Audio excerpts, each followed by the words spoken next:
I'm back live. I hope you can hear me. I'll just give it a minute or two for people to jump on.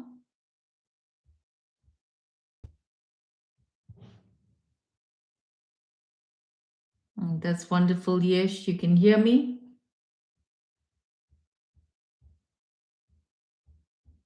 I'll just give it another minute. Hi, Kelisha, and apologies, technology. Um, I think my Wi-Fi connection has not been great, and really apologies for this.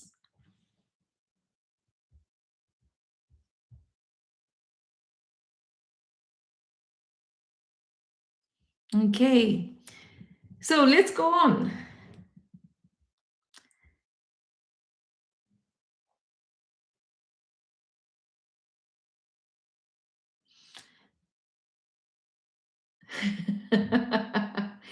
Thanks, Gilisha. She says, no worries, it happens to all of us.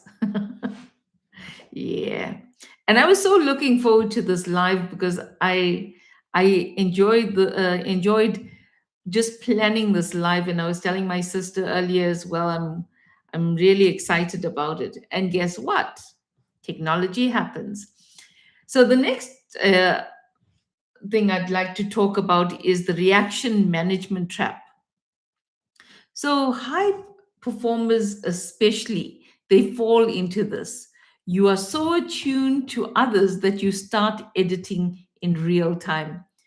Apologies. Actually, I should just say this topic that I'm talking about is why high performers go blank when it matters most and how to fix it.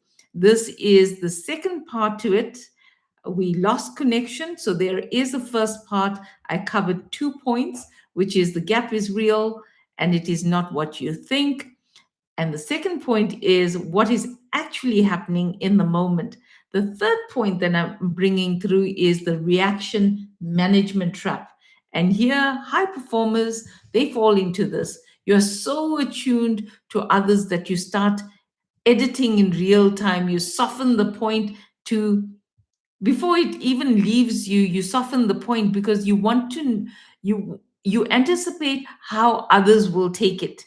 You see a facial expression and you maybe abandon saying what you wanted to say mid sentence as well, or you might just change what you're saying. You water it down, and it's not said the way you intended it. So the irony of this is when you're trying to manage the room, it makes you less effective in it. So here's the story.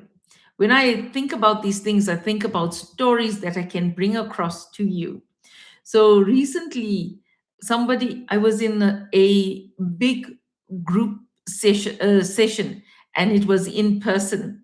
So somebody asked a question in the session, and I knew the answer immediately.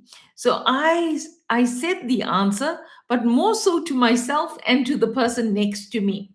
Guess what? The person next to me heard it and then said it out louder, and they got heard, but I didn't because I whispered it as opposed to being confident and saying it out louder. And it wasn't because I didn't know the answer, because I definitely did. The person next to me heard what I said and then chimed in and said it out aloud. I didn't trust myself in that moment to, to voice it out loud enough. And that's the gap that we're talking about. How many of you in a situation, in a gathering, you might know the answer, or even in class or university, you might know the answer, but you don't want to put your hand up? So my question to you is, have you ever started saying something and then you pulled back or you softened it because of how somebody else reacted in the room, maybe a facial expression? And what happened in that moment for you? Did you change what you wanted to say? You can drop it into the chat. I'd be interested to hear what you have to say. And here is what the gap is costing you. Just positions softened in the rooms where it mattered the most. If you change that position, you're not being true to yourself, to your voice. The credit might be going to somebody else who voices what they want to say, as opposed to you holding back. And also, if you continuously do this, your authority is eroded over time, and people stop expecting you to contribute. You want to respond in via email as opposed to a meeting. So you nail the follow up, but you didn't contribute in the moment. And the opportunities where your thinking was right, but your voice was not in the room. You've got the right answers, but you don't say it out. And in that moment, you might not even have the right words to say it out. So some of the responses, I normally know what I want to say, but it doesn't come out because I'm sometimes scared. And that you're scared because you're anticipating how would the other person say? How would the other person respond to you? How would the other person react? And you can't control how they react. But if you have conviction in what you're saying, then you should say it. Yesh says, but sometimes I have to censor myself because I can be quite forceful if I don't control my output to others. Another point that I agree with. You have to censor yourself because sometimes it might not be the right thing to say. So you need to, I think context over here is very important. What's the place? What's the time? Who are you talking to?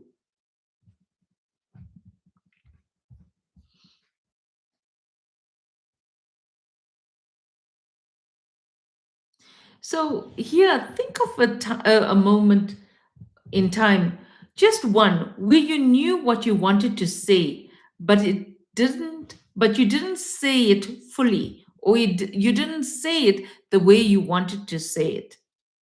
So think of that one moment. And what do you think it costed you? Share it in the chat if you're comfortable to do so. One moment, just one, where you knew what you wanted to say, but didn't say it fully or didn't say it at all. What do you think that costed you?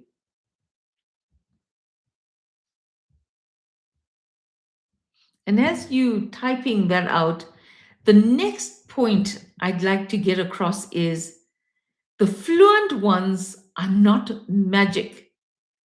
So the people who seem naturally articulate in meetings have usually just stopped second guessing themselves, and they have that confidence because whatever they're saying, it's going to come out. They're going to say it as they thought it. They trust the thought enough to start it even before they know exactly where it ends. But here again, you need to think before you speak. And if you have a proper thought, then articulate it. And remember, it's something that you can learn as well. So the example over here is Barack Obama, President Obama. He's widely considered to be a really great orator.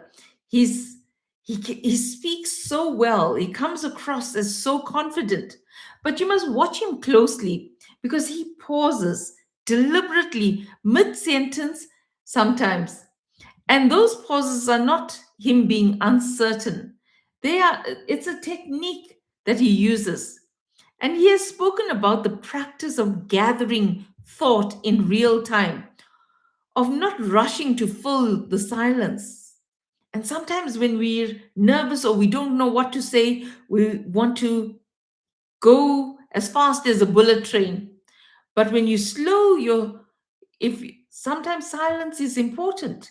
When people ask you a question, you remain silent, you think about it, and then you respond.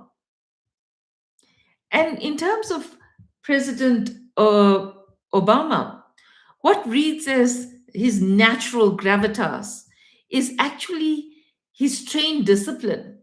He does that deliberately so he can pause and gather his thoughts.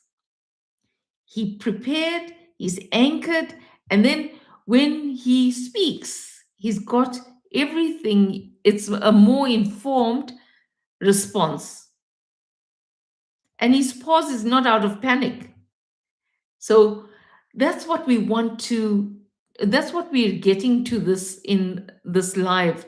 We want to see how we can get our point across, especially when we hit a blank. So what I said, silence is not a bad thing.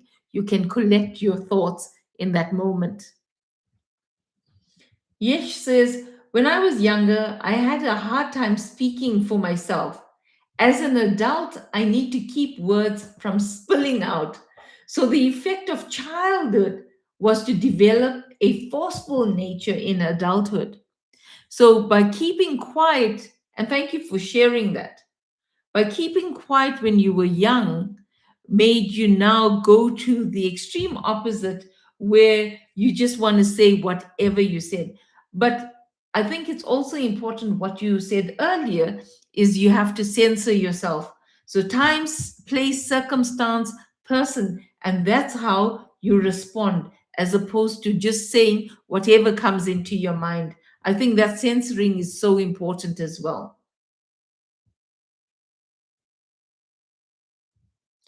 And you continue to say that obviously impacts my interactions with others. And here I think we can take a page out of President Obama's way of operating. If you think it, be silent, take a moment to pause, and then see how you wish to respond. So, just going on further, C suite executives and senior leaders, they do the same thing, and most people never realize it. So, in my work over nearly 30 years, one of the things I do before any major engagement, when I work with an executive, I and they need to present.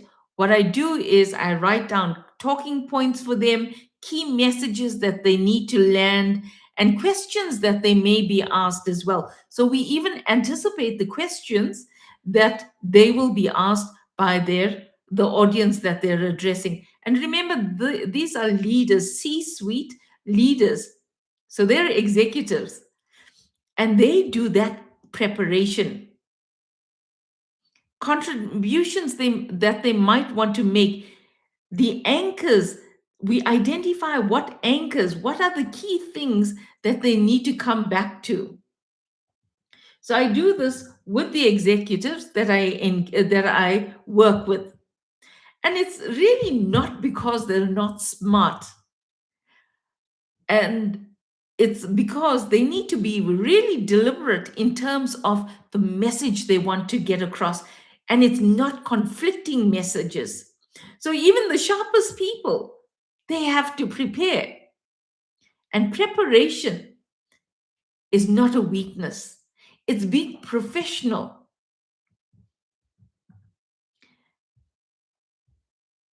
So one of the leaders, she mentioned to me some time back as well that she gets nervous when she speaks, before she speaks. But what she does is she prepares, and she's able to control that nerves better. So she doesn't hit a blank spot because she's prepared. Kelisha says, wow, that's actually an awesome idea. And I'm glad that you're taking some inspiration from this live as well. It's practical things that you can do, small things.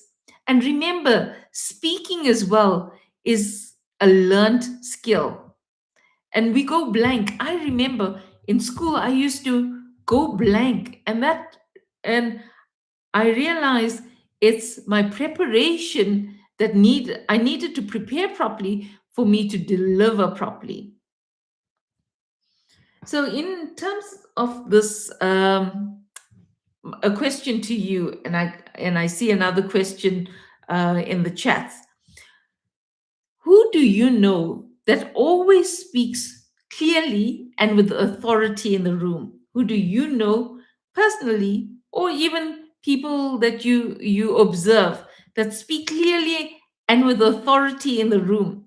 What do you think their secret is? You can put that into the chat. You've come across people in your life that you might have been impressed by the way they speak, how they come across, the authority they hold in the room. What do you think their secret is? Kelisha's question, and you pop that into the chat whilst I take Kelisha's question. How does one come back after losing train of thought in an important moment? I've also got a fix for that. It's you need to have an anchor statement or something that you come back to. If you lose your train of thought, you come back to that anchor, whatever it is. And what that anchor line is, you need to prepare beforehand, and it depends on what kind of conversation you're having, who you're having it with. If you're going into a meeting, and that's part of the toolbox that I've got for you as well, try and determine what your anchor line is.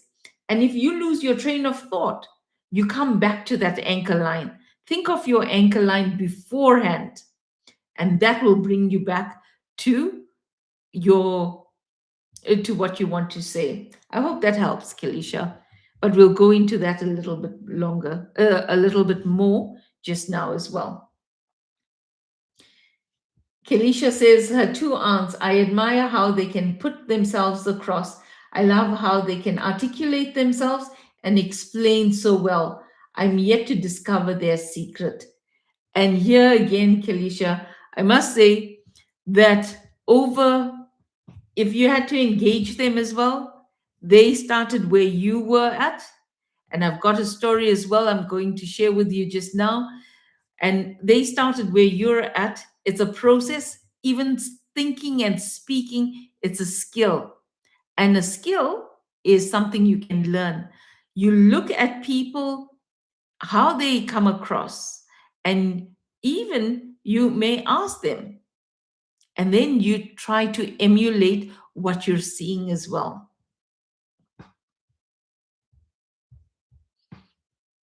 So, how do you close the gap?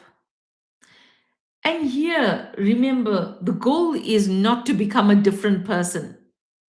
It's for you to actually trust yourself. Don't be scared, as Kelisha mentioned, about how the other person might take it. If you want to say something, you've thought it through, you've got conviction in what you want to say, then you say it.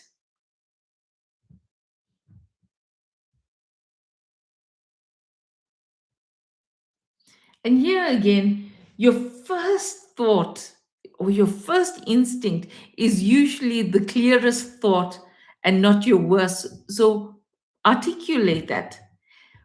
One of the key things also is you should try to speak in shorter sentences.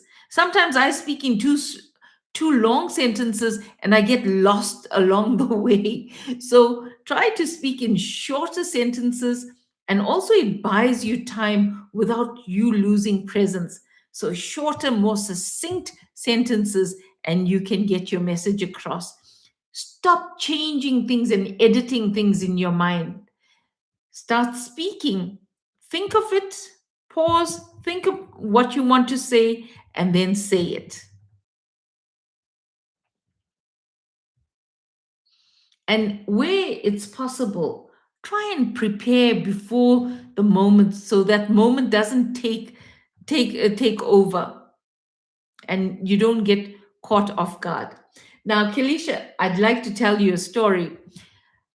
When I was around 19 or 20 years old, I worked with politicians, and part of my role meant calling them up directly and speaking to them. So, politicians are people with authority, real power. And I remember what I would do before every single call. And I promise you, this is what I used to do. When I was around 19, 20, I couldn't really speak. My confidence was low. So I would think through what I wanted to say to them or I needed to get across to them. I'd write down key bullet points and I'd even play it out in my head.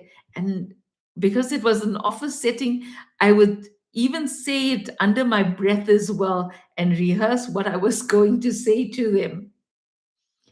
So by the time I dialed them, I knew exactly what I wanted to land, what message I wanted to get across. So I was not babbling, I was not mumbling or searching for words. I was delivering what I thought through before the call. So that built my confidence as well to get the message across.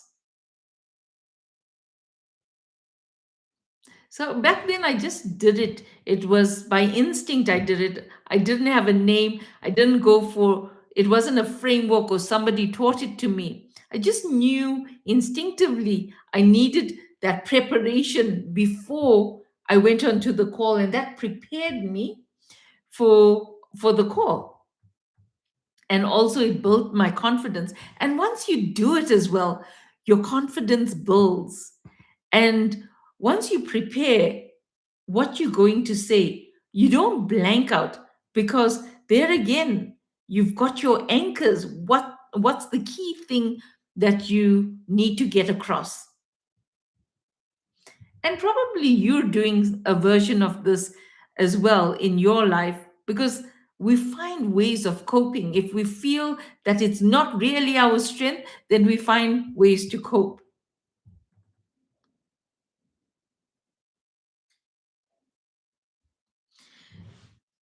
My question to you is, if you could speak as clearly as you think, what changes? If you could speak as clearly as you think, what do you think changes? You can put it into the chat. One word in the chat in terms of what will change if you think more clearly.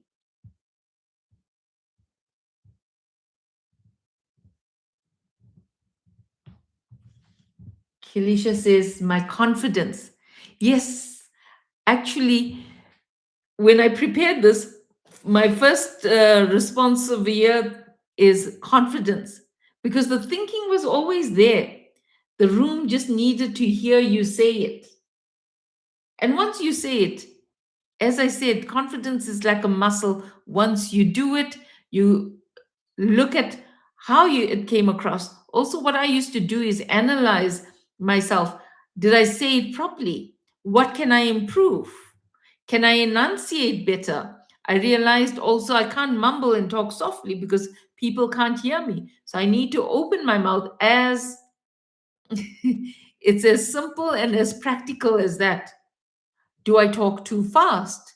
Do I talk too slow? Too too loud or too soft? So you need to analyze it as well. Also, you need to look at how as much as I said, don't change what you're saying because of how you think people are reacting. What I used to do as well is analyze post the event or the conversation as to how can I improve the way I get things across. How can, if I hit a blank, how can I recover better? So if you could speak more clearly, some of the things that can change is your confidence, your influence. People listen to you more, your presence, because you, by what you say, people then take note. Relief, because you actually got it out. Even in a difficult conversation, you didn't shy away from saying what you needed to say. Yesh says, Mayan, please do a session on presentation skills for us. It's a needed skill as a productive professional. That's a great idea. I'll do that on presentation skills. That can be one of our lives as well. So now let's get to the practical toolkit. And actually, I want to make this available to you as well so that you can engage with it. So following this live, I will put it into the description below and you can download this toolkit. So the first thing, when I thought about this, I want to actually make it really practical. The first tool that we'll talk about, it's pause. When you hit a blank, pause. Don't mumble on. Just pause, breathe. Don't panic, just breathe. And then you say, whilst you're pausing and you're breathing, you're also thinking. And it allows your nervous system to just relax. And then you say one thing. So that's what you do when you go blank. You don't try to recover everything at once. You pause. It reads as, okay, I'm considering what I need to say next. You breathe. It resets your nervous system in real time. Then you say one thing, not everything. The single clearest point that you need to get across. You keep it short. Remember what I said, talk in shorter sentences so you don't get lost along the way. And saying less signals more confidence than saying a lot ever will. And also, when you say too much, then you lose your.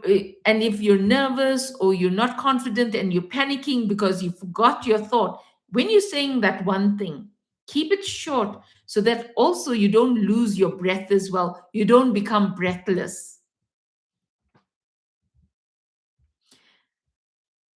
Tool 2, prepare your anchor line before you walk in. And Kelisha, this speaks to what you raised as well. If you lose your train of thought.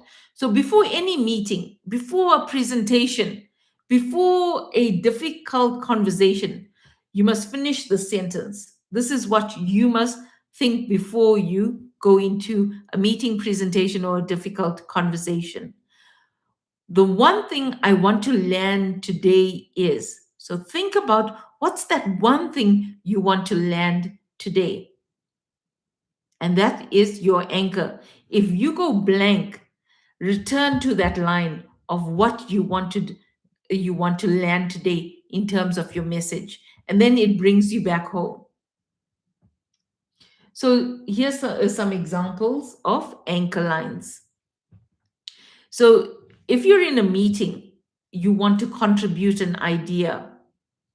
So this is what your anchor line might look like. The one point I want to make today is that we may be solving the wrong problem.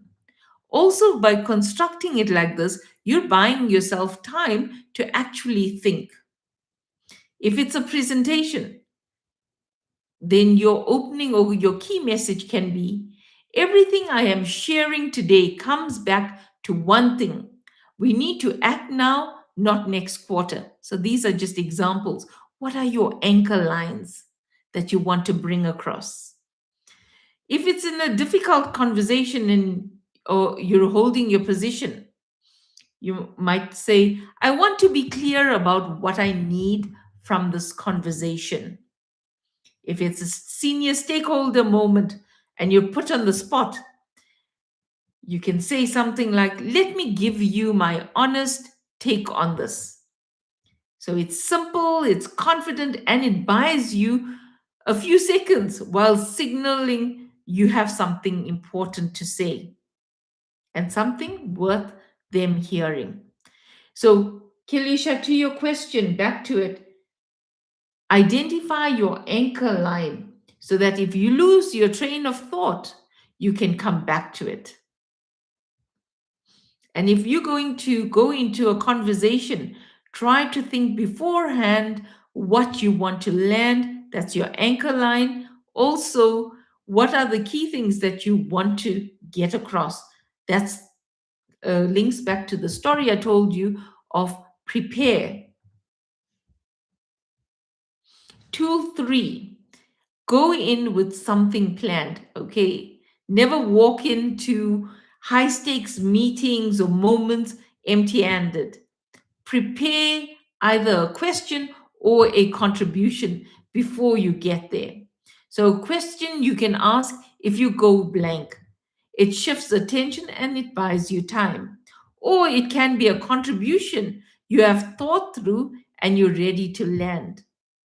So, point over here is prepare.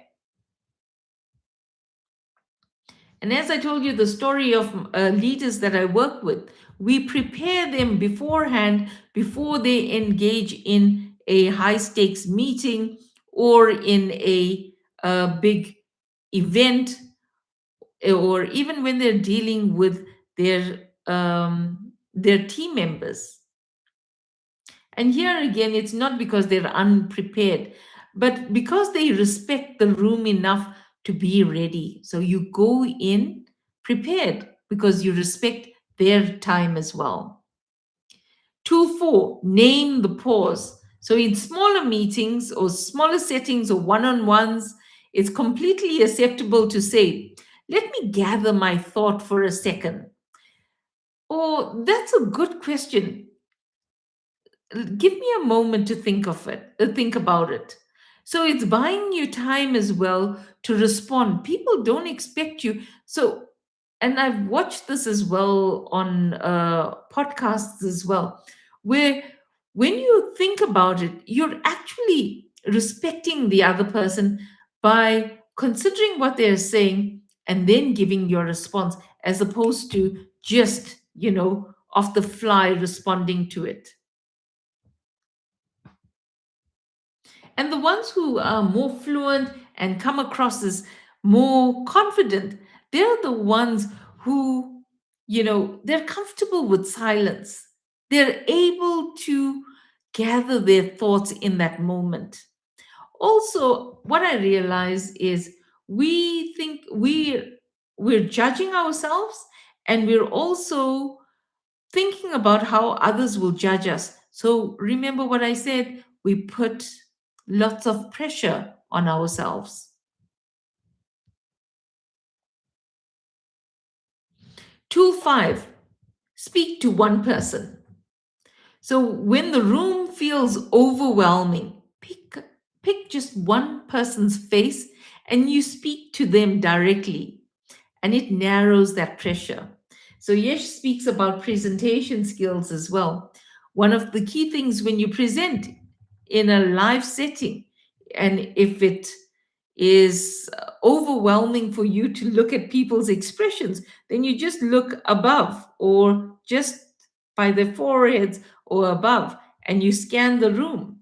And it looks as if you're speaking to the person, but it's a technique because you're looking just above their heads. You're not getting overwhelmed by their expressions. And that gives you the confidence to deliver what you need to deliver. And when you speak to just one person, it grounds you and it makes you look more engaged, not less, as opposed to looking elsewhere, up in the sky, down on the floor. When you're speaking to people, then you also have presence. People take you more seriously. You're engaging them. And over time, you'll become comfortable where you can actually look at people and gauge their expressions as well, especially when you're presenting. Tool 6, reframe the question. When you go blank, your brain is asking, what do I say? Swap it for, what do I know about this? You already have the answer. You just need the right internal question to find it. And again, when you reframe the question, what do I say, to what do I know about this? Then when you're delivering it, deliver it in shorter sentences. So then you're more effective in getting the your point across.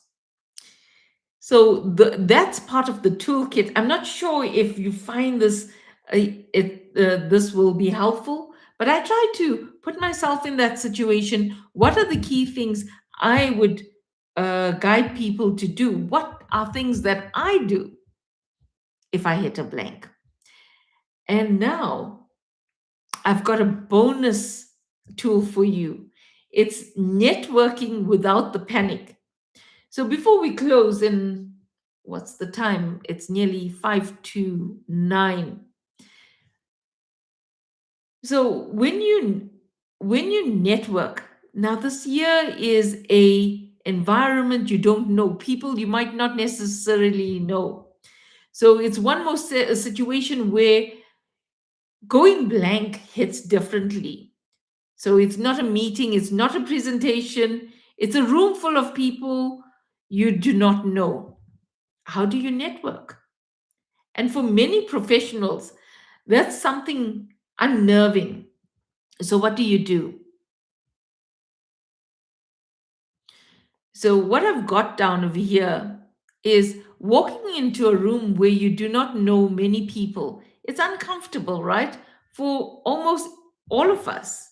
Even the people who look confident, even the people who seem to know everyone. The difference is that they're prepared before they go in. So, here again, prepare, do your homework before the event, before the networking event, before the thing that you're going to. Find out who may be attending and what the event is about.